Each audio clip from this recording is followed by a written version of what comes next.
อยแต่มาอีเพียนอีเพียน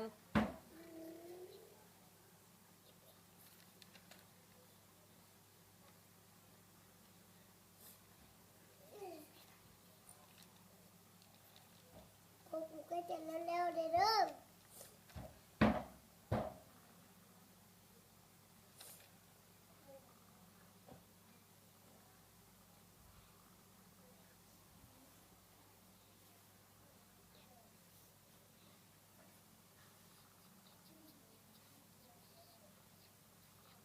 อีพ่อ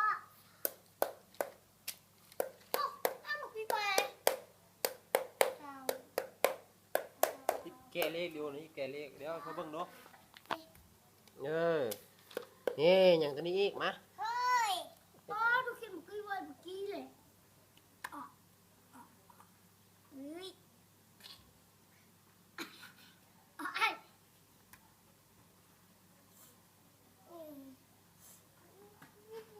ขาจิ้มเนื้อเล็กซุนด้วยหลัง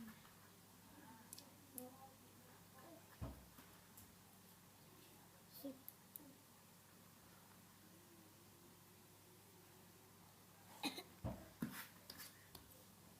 เดี๋ยวไม่มีโอตนะ ดูแล้วเหรอวะดูมันคือขนาดได้ขนาดจำโบเนียนเขียนเลยบอกต้องจำเม็ดก็ได้นะ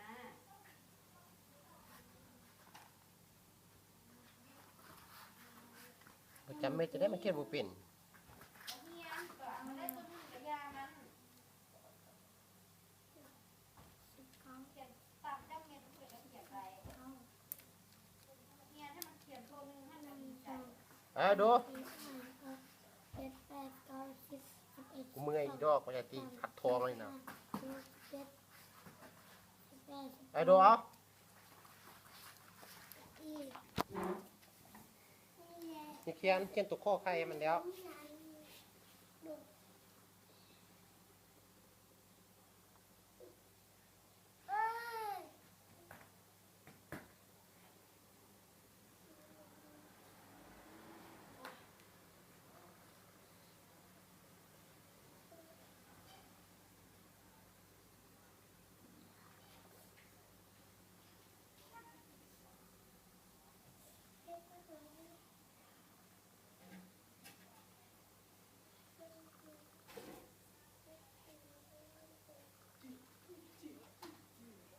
ไม่เอาตัวน้อยตัวน้อยคือหลายตัว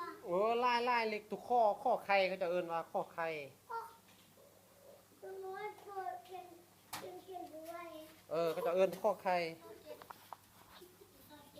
เขียนงามๆเขียนงาม เจ็ดนั่นแหละ ๆขี้ทรายขี้กระตึก